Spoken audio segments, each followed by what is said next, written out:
Bonjour. La première lecture du livre des Actes des Apôtres nous dit: En ces jours-là, les frères dispersés par la tourmente qui se produisait lors de l'affaire d'Étienne allèrent jusqu'en Phénicie, puis à Chypre et Antioche, sans annoncer la parole à personne d'autre que juifs. Parmi eux, il y en avait qui étaient originaires de Chypre et de Cyrène, et qu'en arrivant à Antioche, s'adressaient aussi aux gens de langue grecque pour leur annoncer la bonne nouvelle.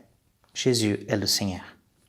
La main du Seigneur était avec eux. Un grand nombre de gens devinrent croyants et se tournèrent vers le Seigneur. Dans ce texte, nous voyons donc ces disciples qui annoncent Jésus est le Seigneur. Mais qu'est-ce que veut dire finalement cela? Jésus est le Seigneur. Ça veut dire que Jésus est le Maître. Mais parfois, on peut se tromper dans ce mot. Quand on pense au mot maître, on pense tout de suite à un subordonné, à une relation presque de tyrannie. En fait, Jésus vient donner un nouveau sens à ce mot Seigneur. En fait, le mot Seigneur, dans la vie de Jésus, c'est justement celui qui sert, celui qui vient servir notre vie. Jésus est celui qui a servi, il est mort et ressuscité pour nous. Et en fait, quand on dit que Jésus est le Seigneur de notre vie, il est celui qui vient nous servir dans notre vie, qui vient nous aider à vivre notre vie, ici sur terre. Mais parfois, nous pouvons nous tromper de maître. Nous pouvons nous tromper de Seigneur. Et nous pouvons tomber dans des faux seigneurs.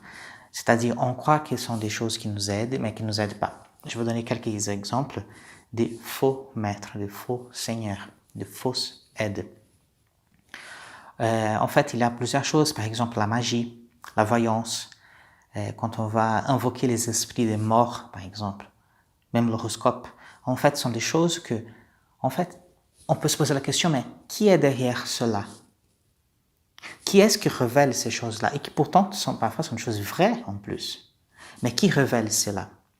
En fait, je vous rassure, en fait, c'est pas Dieu qui vient donner cela. C'est pas Dieu parce qu'en fait, Dieu, il a voulu passer par l'Église, il a voulu passer par les sacrements. Et en fait, ces choses-là, par exemple, elles sont complètement dehors.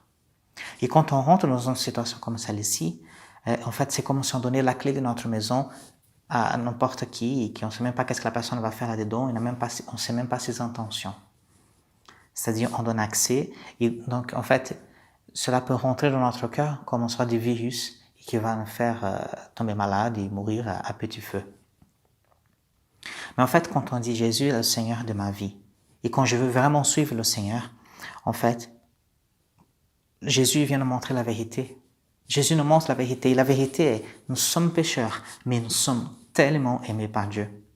Nous sommes aimés par Dieu indépendamment de nos échecs, de nos réussites. Même, peu importe ce que nous avons déjà fait dans notre vie, nous sommes toujours aimés par Dieu. Et en fait, cela qui veut dire Jésus est Seigneur. Jésus est Seigneur, c'est-à-dire il est là dans ma vie, il me sert, il continue à m'aimer. Il continue à être avec moi tout le temps. Peut-être nous puissions aujourd'hui demander à Dieu cette grâce de reconnaître Jésus comme le Seigneur de notre vie, comme le Maître de notre vie, comme celui qui nous sert, comme celui qui vient nous aider. Et que nous puissions vraiment nous concentrer sur cette aide de Dieu. Que le Seigneur nous aide vraiment à reconnaître Jésus comme le Seigneur de notre vie.